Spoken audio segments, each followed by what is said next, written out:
అపోస్తలుడైన పౌలు తిమోతికి రాసిన 2వ పత్రిక మొదటి 2 వచనాలను ఒకసారి చదువుకుందాం. అపోస్తలుడైన పౌలు తిమోతికి రాసిన 2వ పత్రిక 2 తిమోతి మొదటి అధ్యాయము మొదటి 2 వచనాలు, చాప్టర్ 1 వర్సెస్ 1 through 2 నేను చదువుతున్నాను, దయచేసి అనుసరించే ప్రయత్నం చేయండి. క్రీస్తు యేసునందున్న జీవమును గూర్చిన వాగ్దానమును బట్టి దేవుని చిత్తము వలన క్రీస్తు యేసు అపోస్తలుడైన పౌలు ప్రియ కుమారుడగు తిమోతికి శుభమని చెప్పి వ్రాయునది. తండ్రి అయిన దేవుని నుండి మన ప్రభు అయిన క్రీస్తు యేసు నుండి కృపయు కనికరము సమాధానమును కలుగునుగాక. పౌలు మొదటి వచనంలో తన పిలుపును గురించి జ్ఞాపకం చేస్తున్నాడు ఇక్కడ కదా. ఏమని చెప్తున్నాడు? తన పిలుపు గురించి చెప్తున్న మొట్టమొదటి విషయం ఏంటి? తాను ఎవరని చెప్తున్నాడు? అపోస్తలుణ్ణి అని చెప్పుకుంటున్నాడు కదా. క్రీస్తు యేసు అపోస్తలుడనైన పౌలును అని జ్ఞాపకం చేస్తున్నాడు. అది అతని పిలుపు అనమాట. అపోస్తలుడిగా ఉండడానికి తాను పిలువబడ్డాడు. అంటే తాను యేసుక్రీస్తు యొక్క అపోస్తలుడు, అంటే యేసుక్రీస్తు స్థానంలో నిలబడి యేసుక్రీస్తు మాటలనే బోధించేవాడు, ప్రకటించేవాడు అపోస్తలుడు, అంబాసిడర్, మెసెంజర్, రాయబారి. కేవలం బోధకుడు మాత్రం కాదు కానీ అపోస్తలుడు, ఎ స్పెషల్ అపోస్తల్ కదా. మొత్తం అపోస్తలు ఎంతమంది? ఇస్కరియోతు యూదాకు బదులు మత్తి అని ఆ అపోస్తల కార్యాల గ్రంథం మొదటి అధ్యాయంలో నియమిస్తారనమాట అపోస్తలు. సో అతను 13వ వాడైతే అపోస్తలుడైన పౌలు ఎ స్పెషల్ అపోస్తల్ 14వ వ్యక్తి అవుతాడు. అయితే అందులో ఇస్కరియోతు యూదా చనిపోతాడు కాబట్టి అతన్ని మినహాయిస్తే 13 మంది అవుతారు. ఓకే, సో ఇప్పుడు నేను అపోస్తలుడిగా పిలువబడ్డాను అని చెప్తూ ఉన్నాడు కదా. ఇక్కడ కేవలం అపోస్తలుడు అంటే అపోస్తలుడు కాదు, బోధకుడు మాత్రం కాదు, అపోస్తలుడే, స్పెషల్ అపోస్తలుడు. తనంతట తానే అపోస్తలుడు అయ్యాడా?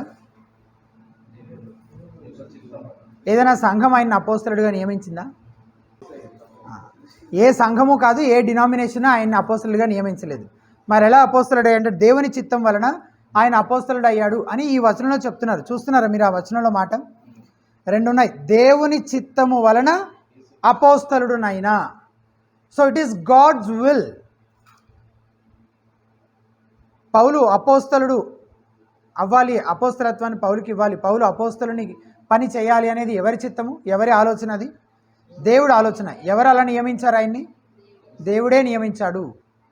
అందుకే ఇక్కడ మనం చూస్తున్న మాట ఏంటంటే దేవుని చిత్తము వలన క్రీస్తు యేసు అపోస్తలుడైన పౌలు అని చూస్తున్నాం. అది దేవుని చిత్తానుసారముగా జరిగినటువంటి విషయము. దేవుడే ఆ పనికి తనను ఏర్పాటు చేసుకున్నాడు, ఎన్నుకున్నాడు అని మనకు అర్థమవుతుంది.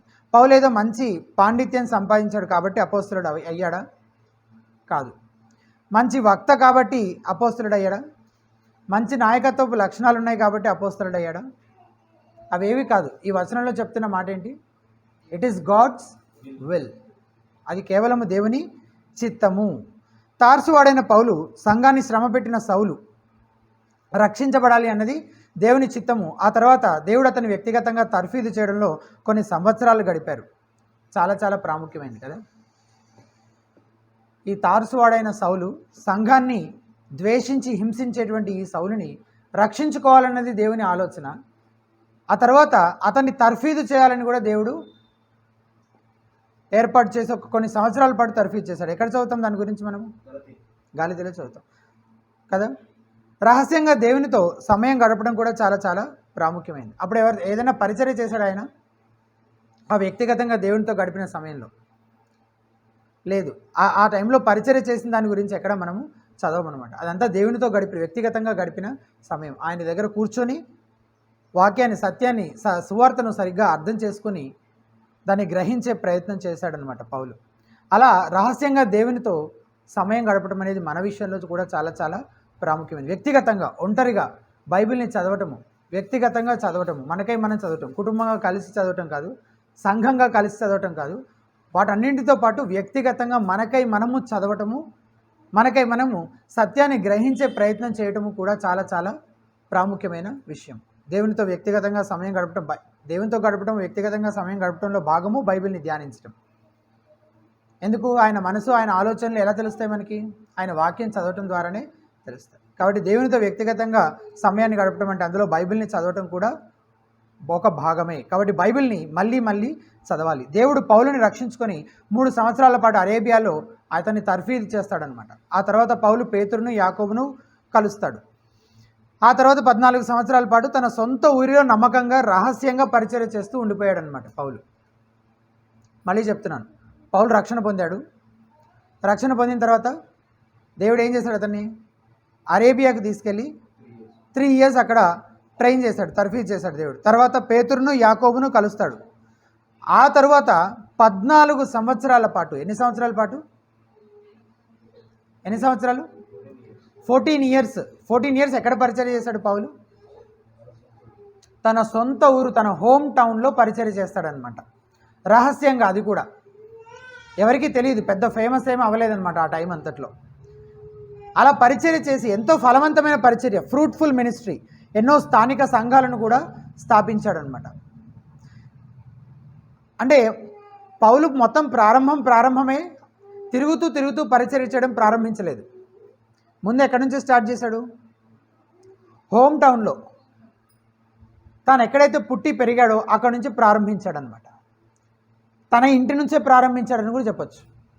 అంటే హోమ్ టౌన్కి వెళ్తే ముందు ఎక్కడికి వెళ్తారు? ఇంటికే వెళ్తారు కదా. సో 3 years అరేబియా ఎడారుల్లో ఆయన అక్కడ ఉన్నప్పుడు అరేబియాలో ఉండి ఆ తర్ఫీదు పొందిన తర్వాత ఫస్ట్ ఎక్కడికి వెళ్ళాడు? హోమ్ టౌన్కి వెళ్ళి అక్కడ ఎన్ని ఇయర్స్ పాటు ఉన్నాడని చూసాం? 14 years పాటు ఉన్నాడు.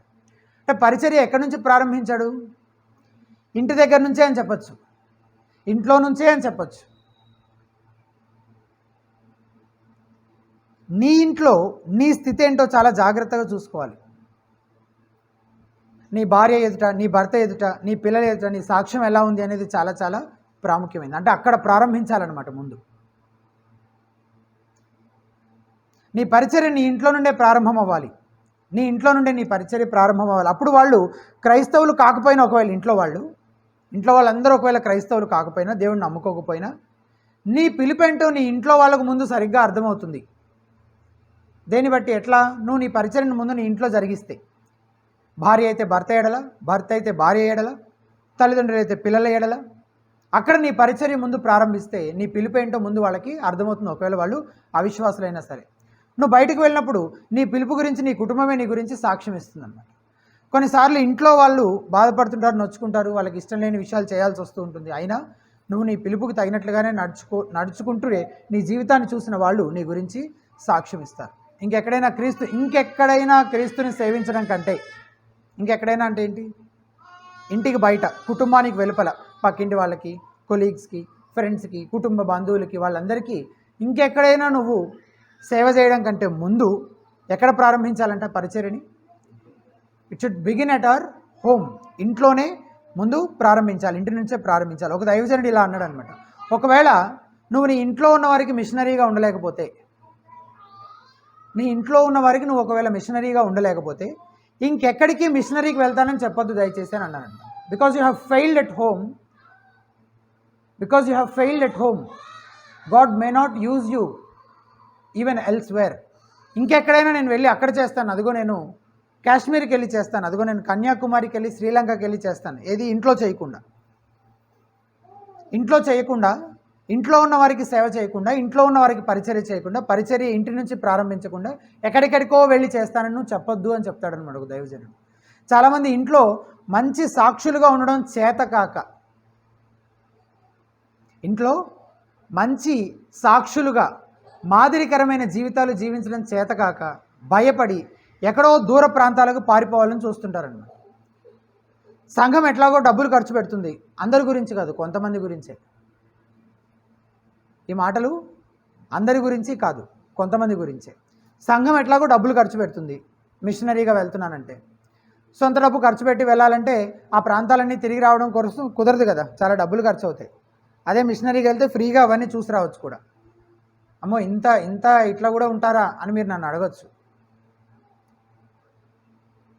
పరిచర్య వంకతోటి అందరి గురించి కాదు, కొందరి గురించి మాత్రమే చెప్తున్నాను. పరిచర్య వంక గురించి ఆయా ప్రాంతాలు తిరుగుతూ పరిచర్య చేస్తామంటారు, కానీ ఇంట్లో పరిచర్య చేయటం, ఇంటి దగ్గర సాక్ష్యం చూపించడం, ఇంటి దగ్గర మాదిరికరమైన జీవితం చూపించి ఇంట్లో వాళ్ళకి సేవ చేయటము చేయరు. ఇంటి దగ్గరే ఉండి నీ జీవితం ద్వారా, నీ సాక్ష్యం ద్వారా క్రీస్తు కొరకు నువ్వు ఫలించటము నేర్చుకోవాలి. You must be fruitful at your home first. నీ ఇంట్లో ఫలించాలి నువ్వు. ఇంకెవరి జీవితాల్లోనైనా నీవు దేవుడు నిన్ను వాడుకునే కంటే ముందు నీ కుటుంబస్తుల జీవితంలో దేవుడు నిన్ను వాడుకునేలాగా నీ ఇంట్లోనే నువ్వు ఫలించాలి. కాబట్టి నీ సొంత ఊరిలో, నీ బంధువర్గంలో, నీ కుటుంబంలో నీ సాక్ష్యం ఎలా ఉంది అనేది చాలా చాలా ప్రాముఖ్యమైనది. నీ దేవుడు నీ పక్షాన ఉన్నాడని ముందు వాళ్ళ దగ్గర నీవు నిరూపించగలుగుతున్నావా? మనం ఎవ్వరం లేకపోయినా సరే ఫలానా ఈ వ్యక్తికి, ఫలానా మావయ్యకి, ఫలానా అన్నయ్యకి, ఫలానా చెల్లికి అతని దేవుడు అతనికి తోడుగా ఉన్నాడు. అతను ఇంకెప్పుడు ఏ పరిస్థితికి జడియడు, బెదరడు. మన గురించిన సాక్ష్యము మన కుటుంబంలో కానీ, మన బంధువుల్లో కానీ, మన సొంత ఊరిలో కానీ ఎలాగున్నది? పౌలు ఇదంతా చేసిన తర్వాత, ఏదంతా చేసిన తర్వాత 14 సంవత్సరాల పాటు తన హోమ్ టౌన్లో పరిచర్య చేసిన తర్వాత అప్పుడు యెరూషలేం అంటే అప్పుడు అపోస్తలులు ప్రారంభించిన ఈ పరిచర్యకి హెడ్ క్వార్టర్స్ అనమాట. 14 సంవత్సరాల తర్వాత అప్పుడు యెరూషలేం హెడ్ క్వార్టర్స్కి వెళ్ళి అక్కడ నాయకులతో మాట్లాడతాడు. గలతీయులకు రాసిన పత్రిక 1వ అధ్యాయము 15 నుంచి చదివితే అక్కడ మనకు కనిపిస్తుంది అనమాట. ఒకసారి మనకు జస్ట్ చదివేద్దాము. చదువుతూ అక్కడ ఏం జరుగుతుందో అర్థం చేసుకునే ప్రయత్నం చేద్దాం. గలతీ 1వ అధ్యాయము 15వ వచనం నుంచి జస్ట్ ఆ కాంటెక్స్ట్ అంతా మనకు ఒక ఐడియా రావడం కొరకు. గలతీ 1వ అధ్యాయము 15వ వచనం నుంచి. అయినను తల్లి గర్భమునందు పడినది మొదలుకొని నన్ను ప్రత్యేకపరిచి తన కృపచేత నన్ను పిలిచిన దేవుడు, నేను అన్యజనులలో తన కుమారుని ప్రకటింపవలనని ఆయనను నా యందు బయలుపరపను అనుగ్రహించినప్పుడు మనుష్య మాత్రులతో నేను సంప్రదింపలేదు. ఆయన నన్ను పిలిచినప్పుడు నేను మనుషుల్ని సంప్రదించానా అంటే కాదు అని చెప్తున్నాడు పౌలు. మరి ఏం చేశాడంట? నాకంటే ముందుగా అపోస్తలులైన వారి యొద్దకు యెరూషలేమునకైనను వెళ్ళనూ లేదు, కానీ వెంటనే అరేబియా దేశంలోనికి వెళ్ళి తిని పిమ్మట దమస్కు పట్టణమునకు తిరిగి వచ్చి తిని అటుపైన 3 సంవత్సరములైన తరువాత కేఫాను పరిచయం చేసుకుని వెళ్ళని యెరూషలేమునకు వచ్చి అతనితో కూడా 15 దినములుంటిని. ఎన్ని రోజులు ఉన్నాడంట కేఫాతోటి? 15 రోజులు. అతనిని తప్ప అపోస్తలుల్లో మరి ఎవరిని నేను చూడను కూడా చూడలేదు. కనీసం కలిసి పరిచర్య చేయడం కానీ అవన్నీ పక్కన పెడితే కనీసం మిగిలిన వాళ్ళని ఎవరిని చూడలేదంట. చూడకుండా మరి ఏం చేశాడంట? ప్రభువు యొక్క సహోదరుడైన యాకోబును మాత్రము చూచుతిని. నేను మీకు వ్రాయిచున్న ఈ సంగతుల విషయమై ఇదిగో దేవుని ఎదుట నేను అబద్ధమాడుట లేదు. పిమ్మట సిరియా కిలికియా ప్రాంతములలోనికి వచ్చి తిని క్రీస్తునందున యూదయ సంఘముల వారికి నా ముఖ పరిచయము లేకుండెను, కానీ మునుపు మనలను హింస పెట్టిన వాడు తాను పూర్వముందు పాడు చేయుచు వచ్చిన మతమును ప్రకటించుచున్నాడన్న సంగతి మాత్రమే విని వారు నన్ను బట్టి దేవుని మహిమపరిచిరి. చాలా చాలా ఎక్సలెంట్ వర్డ్స్ కదా ఇవి. ఈ 24వ వచనంలో ఉన్న ఆ 6 మాటలు, వారు నన్ను బట్టి దేవుని మహిమపరిచిరి. దీని గురించే కదా మనం మాట్లాడుకుంటున్నాం. నిన్ను బట్టి నీ కుటుంబస్తులు ఎవరైనా దేవుని మహిమపరుస్తున్నారా? అవును, ఫలానా మా నాన్నను బట్టి, మా అమ్మను బట్టి, లేదా మా అన్నయ్యను బట్టి, చెల్లిని బట్టి, భార్యను బట్టి, భర్తను బట్టి నేను దేవుని స్తుతిస్తూ ఉన్నాను, ఆయన్ని మహిమపరుస్తున్నాను. I praise God for them. ఎంతసేపు వాళ్ళు ఇట్లాంటి వాళ్ళు, వీళ్ళు ఇట్లాంటి వాళ్ళు, వాళ్ళ మనసు మార్చు ప్రభువా, వాళ్ళకి ఈ బలహీనతలను ప్రార్థన చేయడం మంచిదే. మరి ఎప్పుడైనా స్తుతిస్తున్నామా? అసలు స్తుతించే విధంగా మన జీవితాలు ఉంటున్నాయి, పక్కన వాళ్ళు స్తుతించే విధంగా, దేవుని స్తుతించే విధంగా. ఎవరైనా ఇప్పుడు ఇంట్లోనే, మన కుటుంబంలోనే భార్య భర్తను బట్టి, భర్త భార్యను బట్టి దేవుని స్తుతించే పరిస్థితి ఉంటుందా నీ కుటుంబంలో? వారు నన్ను బట్టి దేవుని మహిమపరిచిరి అని చూస్తున్నాం. 24వ వచనంలో పౌలు చెప్తున్నాడు. పౌలును బట్టి వాళ్ళందరూ దేవుని మహిమపరిచారని. తర్వాత నెక్స్ట్ అధ్యాయం 1-2 వచనాలు. అటుపిమ్మట 14 సంవత్సరములైన తర్వాత నేను తీతును వెంట పెట్టుకొని బర్నబాతో కూడా యెరూషలేమునకు తిరిగి వచ్చి తిని దేవదర్శన ప్రకారమే వెళ్ళి తిని. అంటే నా అంతటి నేను వెళ్ళలేదు, దేవుడి నడిపింపుని బట్టి నేను వెళ్ళాను.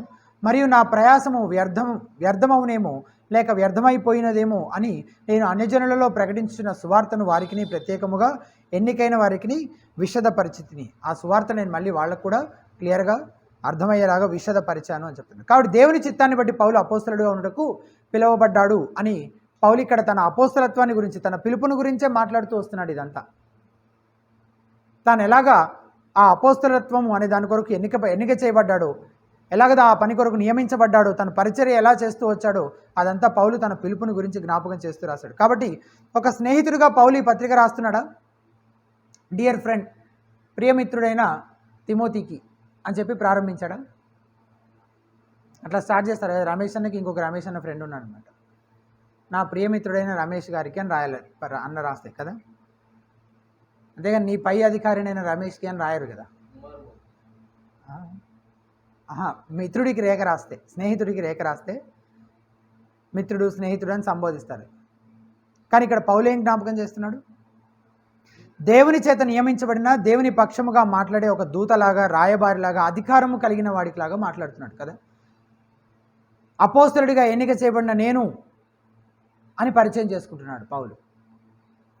ఒక సహోదరుడికి చెప్తున్నట్లుగా కూడా కాక ఒక అధికారం కలిగిన వ్యక్తిలాగా దేవునికి సంబంధించిన సత్యాలను ప్రకటించడానికి ఇక్కడ పౌలు ఈ పత్రిక రాస్తున్నట్లుగా తను అలాగ పరిచయం చేసుకుంటూ ఉన్నాడు.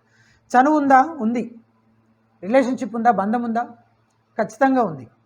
వారిద్దరికీ అదే సమయంలో పౌలు తాను తిమోతి కంటే పై స్థాయిలో ఉన్న వ్యక్తిగా కనపరుచుకుంటా ఉన్నాడు. తను పరిచయం చేసుకుంటున్న ఈ విధానాన్ని బట్టి. అంటే రెండూ ఉన్నాయి. తండ్రికి కొడుకుకి మధ్య ఉండే సంబంధము ఉంది, స్నేహ సంబంధము ఉంది, ఆ చనువు ఉంది. ఒక డిసైపుల్ మేకర్కి ఉండే మధ్య ఆ అనుబంధం వారి మధ్యలో ఉంది. అదే సమయంలో పౌలు ఎవరంటే డిసైపుల్ మేకరు, తిమోతి ఎవరంటే డిసైపుల్. ఈయన అపోస్తలుడు, ఈయన పరిచర్య చేసిన ఫలితంగా అతను బహుశా రక్షణలోకే వచ్చి ఉండొచ్చు, లేకపోతే రక్షించబడిన తర్వాత ఆత్మీయంగా ఎదిగి ఉండొచ్చు కూడా పౌలు పరిచర్య ద్వారా. తండ్రి కొడుకుల ఉదాహరణ తీసుకుంటే వారిద్దరు ఎంత మంచి స్నేహితులైనా తండ్రికి కొడుకుపై అధికారం ఉంటుంది కదా. ఒకవేళ అది లేదనుకోండి, ఒకవేళ ఏమవుతుంది అప్పుడు? ఆ సంబంధము, ఆ డిస్టర్బ్డ్ సిచ్యువేషన్లో ఉన్న ఆ రిలేషన్షిప్ మిగిలిన కుటుంబం అంతటి మీద ప్రభావితం చూపిస్తుంది, చాలా చెడ్డ ప్రభావం చూపిస్తుంది. ఈ రెండు రకాలైనటువంటి వాళ్ళని మీరు చూస్తుండొచ్చు కదా బయట. ఒకళ్ళు ఏం చేస్తుంటారు, కొంతమంది తల్లిదండ్రులనే కొడుతుంటారు, వాళ్ళ మీదే తిరగబడి వాళ్ళని తిడుతుంటారు, కొడుతుంటారు. చూసారా అట్లాంటి పిల్లలు? మీరు చూసే ఉంటారు కదా. ఫోన్ ఇవ్వకపోతే కొట్టే పిల్లల్ని కూడా చూస్తున్నాను నేను ఈ మధ్య. ఫోన్ ఇవ్వట్లేదని కొట్టి ఏడ్చి అమ్మనేమో జుట్టు బీకేసి అట్లా ఇబ్బంది పెట్టే పిల్లల్ని కూడా చూస్తున్నాను నా కళ్ళతో నేను. అంటే వాళ్ళు పిల్లల్ని మరీ ఇబ్బంది పెట్టకూడదు అని చెప్పి ఫ్రెండ్లీ పేరెంటింగ్ చేద్దామని వాళ్ళ ఇదనమాట. అందులో తప్పేం లేదు. కానీ పిల్లలకు పైన తల్లిదండ్రులు ఎప్పుడూ అధికారం కలిగిన వారు. వాళ్ళని లోబరిచి క్రమశిక్షణ చేసి సరైన గాడిలో పెట్టాల్సిన బాధ్యత ఎవరిది? తల్లిదండ్రులది. అవునా? ఈ రెండింటికి మధ్య ఆ సమన్వయం ఉండాలి, ఏది మిస్ అయిపోకూడదు. అట్లాగని చెప్పి ఫ్రెండ్షిప్ ఉండకుండా ఒక హిట్లర్ లాగా ఉండకూడదు అనమాట తండ్రి. నేను కమాండ్స్ అన్నీ పాస్ చేస్తుంటాను, నువ్వు నోరు మూసుకొని నేను చెప్పింది చేయాలి, ఇంక అంతే. అది కాదు. అవునా? ఉంటారు, అట్లా ఉంటారు. అసలు ఇంకా పిల్లలు వాళ్ళ ఇష్టాలు, వాళ్ళ ఆలోచనలు చెప్తే వినే ఓపిక కూడా ఉండదు. వీళ్ళు ఓన్లీ ఆజ్ఞలు జారీ చేస్తుంటారు, కూర్చొని వాళ్ళు చేస్తుండాలి, ఇంక అంతే. వాళ్ళు ఏమైనా చెప్పబోతే నాకు అన్నీ తెలుసు, నువ్వు నాకేం చెప్పాల్సిన అవసరం లేదు, నువ్వెంత, నీ వయసు ఎంత, వినడానికి కూడా ఇష్టపడదు. సో ఇవి రెండు ప్రమాదకరమే. ఒకవేళ తల్లిదండ్రులకి పిల్లలకి మధ్య ఉన్న ఈ సంబంధం డిస్టర్బ్ అయింది అనుకోండి, ఆ ప్రభావం దేని మీద ఉంటుంది? మొత్తం కుటుంబం అంతటి మీద ఉంటుంది అనమాట.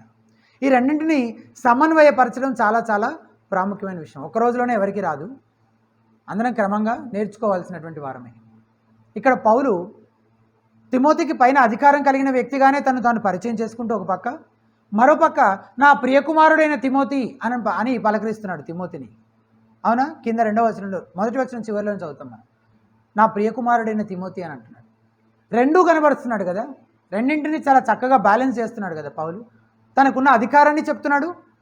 ఈ లేఖ రాయడానికి తనకి ఏ అధికారం ఉందంటే, నేను ఒక అపోస్తలుడిని, దేవుని యొక్క బయలుపాటు ప్రత్యక్షత నాకు అనుగ్రహించబడింది, ఆ అధికారంతో, దేవుడు నాకు ఇచ్చిన అధికారంతో నేను రాస్తున్నాను, ఈ క్రింద రాస్తున్న సత్యాలని నీకు చెప్తున్నాను అని ఒక పక్క దాని గురించి జ్ఞాపకం చేస్తూనే ఒక ఆత్మీయ తండ్రిలాగా నా ప్రియకుమారుడైన తిమోతి అని తిమోతిని పలకరిస్తున్నట్టుగా మనం చూస్తున్నాం. కేవలం దేవుని చిత్తం వలన మాత్రం కాదు, మొదటిది మనం చూసాము, తన పిలుపుకి సంబంధించిన విషయాలు దేనిని బట్టి పౌలు అపోస్తలుడు అయ్యాడంటే ఏమండి వస్తుంది అనుకుంటున్నాం, చూద్దాం. మొదటి విషయం మనం ఏం చూసామంటే ఈ వచనంలో పౌలు అపోస్తలుడు ఎట్లా అంటే దేవుని చిత్తము వలన అని చూసాం కదా. ఇప్పుడు రెండో విషయం ఏం చూస్తున్నామంటే క్రీస్తు యేసునందున జీవమును గురించిన వాగ్దానమును బట్టి. ఇక్కడ ఒక వాగ్దానం గురించి మాట్లాడుతున్నారు. పదాలు చాలాసార్లు ఇట్లా ఒక చైన్ ఆఫ్ వర్డ్స్ లాగా చదివితే అర్థం అవుతుంది కదా. ఇప్పుడు ఇదే ఉంది కదా, క్రీస్తు యేసునందున జీవమును గురించిన వాగ్దానమును బట్టి. లింకింగ్ వర్డ్స్ చాలా ఉన్నాయి మధ్యలో, అందున్న, గూర్చిన, బట్టి. ఇన్ని లింకింగ్ వర్డ్స్ తోటి పదాలన్నీ ఒక వరుస పెట్టి ఉంటే కష్టమవుతుంది మనకు అర్థం చేసుకోవడానికి. వాగ్దానమును బట్టి అది ప్రాముఖ్యమైన మాట. ఏంటి ఆ వాగ్దానం? యేసునందున్న జీవము అనేదే వాగ్దానం కదా. ఇప్పుడు ఆ వాగ్దానమును బట్టి తన అపోస్తలుడు అంట. జీవమును గురించిన వాగ్దానం అని చూస్తున్నాం. క్రీస్తు యేసునందున జీవమును గురించిన వాగ్దానము.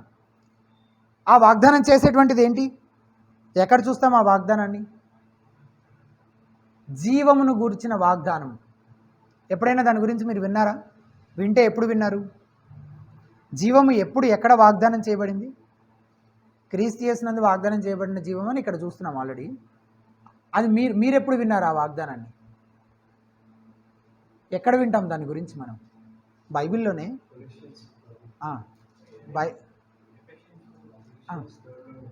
అవును.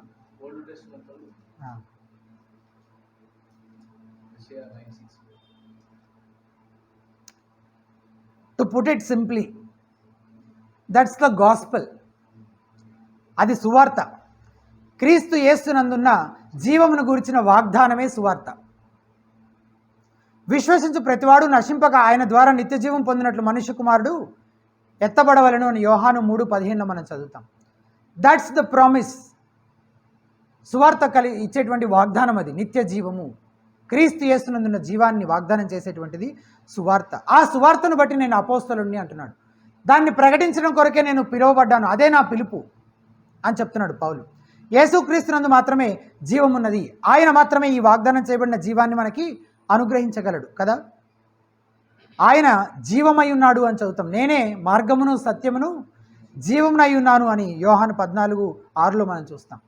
ఎవరైతే ఆయన యందు విశ్వాసం ఉంచుతారో వాళ్లకు ఆయన తన నిత్య జీవాన్ని అనుగ్రహిస్తాడు. కాబట్టి విశ్వసించే వారు ఎప్పటికీ జీవిస్తూనే ఉంటారు.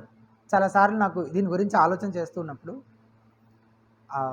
ఫెలోషిప్ టైంలో అరే వెళ్ళాలా, ఇప్పుడు ఇంటికి వెళ్ళిపోవాలా, ఇంకాసేపు కూర్చొని మాట్లాడుకుంటే బాగుండు కదా అని అనిపిస్తుంటుంది ఫెలోషిప్ టైం గురించి కదా. దీన్ని నేను ధ్యానిస్తున్నప్పుడు నాకు అనిపించింది, అరే మనం నిత్యత్వం వరకు కూడా కలిసి ఉంటాం చక్కగా. ఎంత సంతోషకరమైన విషయం కదా. అశోక్ బ్రదర్, రమేష్ బ్రదరు, నేను, అనిల్ బ్రదర్ అందరం కలిసి నిత్యత్వం వరకు కూడా మనం కలిసి ఉంటామనేది ఎంత సంతోషకరమైన మాట అసలు.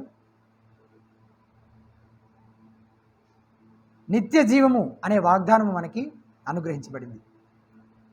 పౌలు తన పిలుపు విషయమై ఖచ్చితమైన అవగాహన కలిగి ఉన్నాడు అనేది మనకు మొదటి వచనం నుంచి ఇంతవరకు మనం చూసిన ఈ సగం భాగం నుంచి మనకు అర్థమవుతుంది. He knows what he's called for. అతని పిలుపు ఏంటో అతనికి తెలుసు.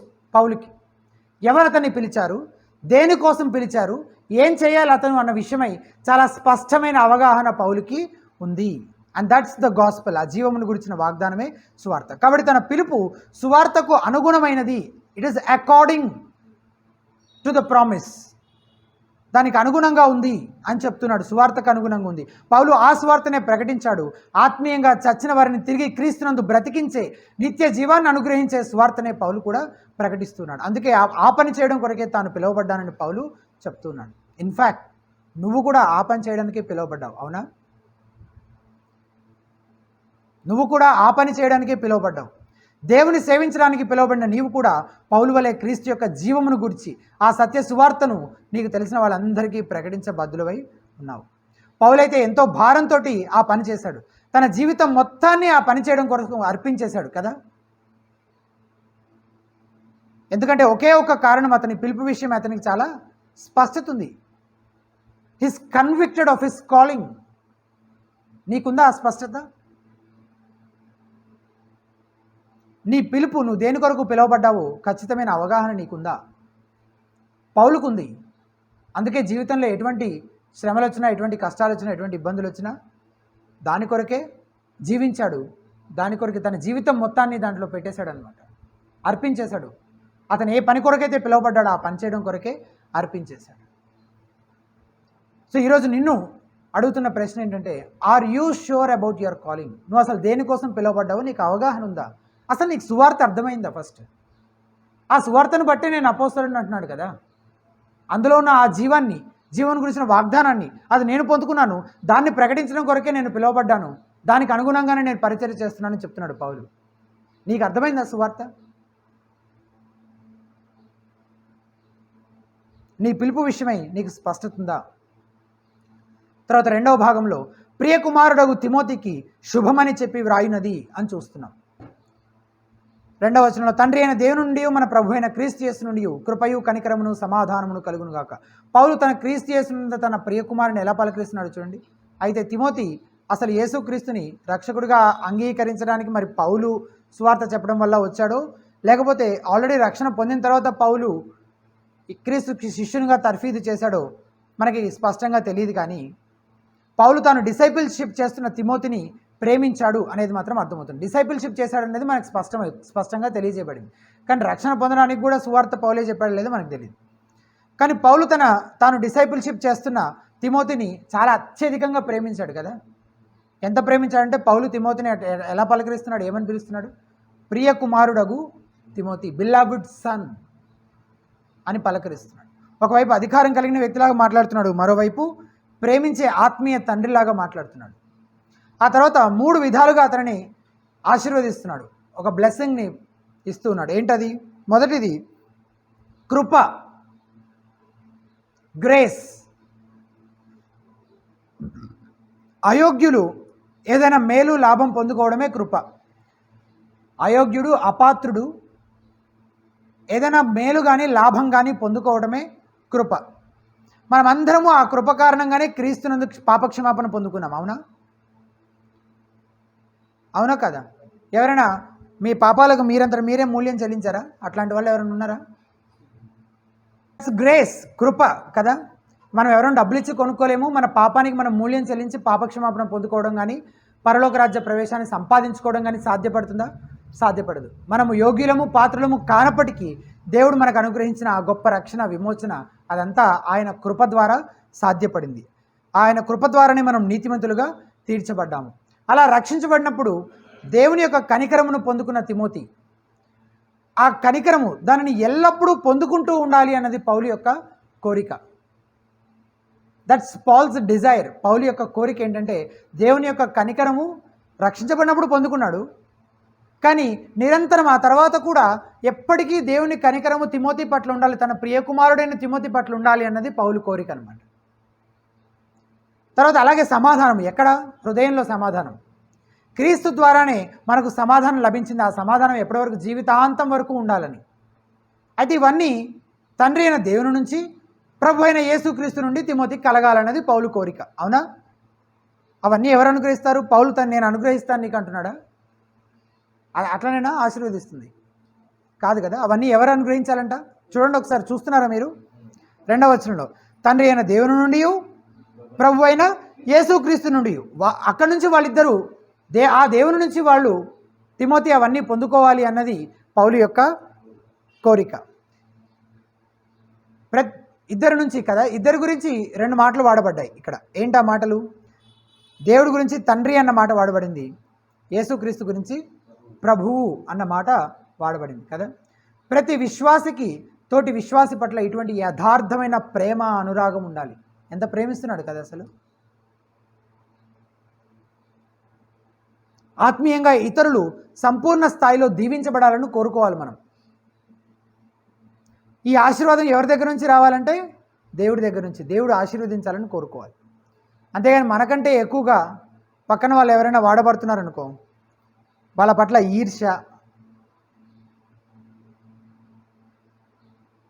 ఈర్ష్యతో కూడిన చూపులే కానీ భావనే కానీ ఎక్కువగా ఉంటుంది సంఘంలో. అవునా? మీరు ఎటువంటి మనసు పౌలు తిమోతి పట్ల కలిగినటువంటి మనసు అంటే ఆత్మీయంగా సంపూర్ణ స్థాయిలో తోటివారు కూడా లేదా మనం ఎవరినైతే శిష్యులుగా తర్ఫీ చేస్తున్నామో వారు కానీ, మన తోటి విశ్వాసులు కానీ, సంఘంలో కానీ వారందరూ కూడా ఆత్మీయంగా దీవించబడాలి, ఆశీర్వదించబడాలి అనేది మన కోరిక అయి ఉండాలి. అటువంటి కోరిక, అటువంటి ప్రేమ, అటువంటి అనురాగము సంఘంలోని విశ్వాసుల మధ్య ఉండాలి. తండ్రి గురించి ఒక మాట చెప్పబడింది ఏంటది? దేవుడి గురించి ఒక మాట చెప్పబడింది ఏంటది? తండ్రి అని. తండ్రికి తప్పిపోయిన పాపుల పట్ల ఎంతో ప్రేమ, కనికరం ఉంది కదా. తండ్రి యొక్క ప్రేమను గురించి మనం చూస్తాం. ఒక తండ్రిలాగా దేవుడు మనకి ఎలాగా కనిపిస్తాడు బైబిల్లో అనేది మనం చూస్తూ ఉంటాం. ఎంత ప్రేమ అంటే తన ప్రియకుమారుణ్ణి నీ కోసం నా కోసం సిలువలో చనిపోవడం కొరకు అప్పగించేసేంత ప్రేమ. అంతలా ఆయన తండ్రి కలిగినటువంటి ప్రేమని మన పట్ల కనపరుస్తూ వచ్చాడు. అలాగే యేసుక్రీస్తు ఎవరంటే ఆయన ప్రభువు, అంటే ఆయన దేవుడు మరియు యజమాని అన్నమాట. పవిత్రమైన నిష్కలంకమైన అర్పణ ఆయన. యేసుక్రీస్తు దేవుడు అయితే నా కోసం నీ కోసం అర్పించబడాలంటే అతను ఏమవ్వాలి? ఒక మనిషి అయి ఉండాలి కదా. దేవుడికి చనిపోవడం సాధ్యపడుతుందా? పడదు. అండ్ ఒక మనిషి స్థానంలో చనిపోయి అతన్ని విడిపించాలనంటే ఆ విడిపించే వ్యక్తి కూడా మనిషి అయి ఉండాలి. అందుకని దేవుడైన యేసుక్రీస్తు ఒక మనిషిగా ఈ భూమి మీదకి వచ్చాడనమాట. అన్ని విధాలుగా శోధించబడ్డాడు, కానీ పాపం లేనివాడిగానే ఉన్నాడు. ఆ దైవమానవుడైన యేసు నీ పక్షంగా నా పక్షంగా మూల్యం చెల్లించి మనలను విమోచించాడు. ఆ యేసు అలాగే మన ప్రభు అయిన యేసు అలాగే తండ్రి అయిన దేవుడు తిమోతిని ఆశీర్వదించాలని, తిమోతిని దీవించాలని, అన్ని విధాలుగా అతన్ని బ్లెస్ చేయాలి అనేది పౌలు యొక్క కోరికగా మనకి ఇక్కడ కనిపిస్తుంది. ఇంతవరకు మనం చూసిన విషయాలను ఒకసారి మళ్ళీ జ్ఞాపకం చేసుకుందామా? ముందుగా మనం ఏం చూసామంటే అపోస్తలుడైన పౌలు తన పిలుపుని గురించి జ్ఞాపకం చేస్తున్నట్టుగా మనం చూసాం. అవునా? తన పిలుపు ఏంటి అని జ్ఞాపకం చేస్తున్నాడు. నేను అపోస్తలుని. ఎవరి ద్వారా? ఆయనే సెల్ఫ్గా డిక్లేర్ చేసుకున్నాడా ఈ రోజు నుంచి నేను అపోస్తలుడిని? కాదు, దేవుని చిత్తం వలన అపోస్తలుడిని అయ్యానని చెప్తూ ఉన్నాడు. అది ఎలాగా అనేది మనం చూస్తూ వచ్చాం. ఆ తర్వాత it is according to the promise of the gospel, సువార్తకి అనుగుణంగా ఆయన అపోస్తలుడు అయ్యాడని, ఆ సువార్తని ఆయన ప్రకటిస్తూ వస్తున్నాడని. ఆ సువార్త ఏంటంటే జీవమును గురించిన వాగ్దానము, నిత్య జీవము అది క్రీస్తునందు మాత్రమే ఉన్నది అనే దాన్ని బట్టి కూడా ఆయన అపోస్తలుడు అయినట్లుగా చెప్తూ ఉన్నాడు.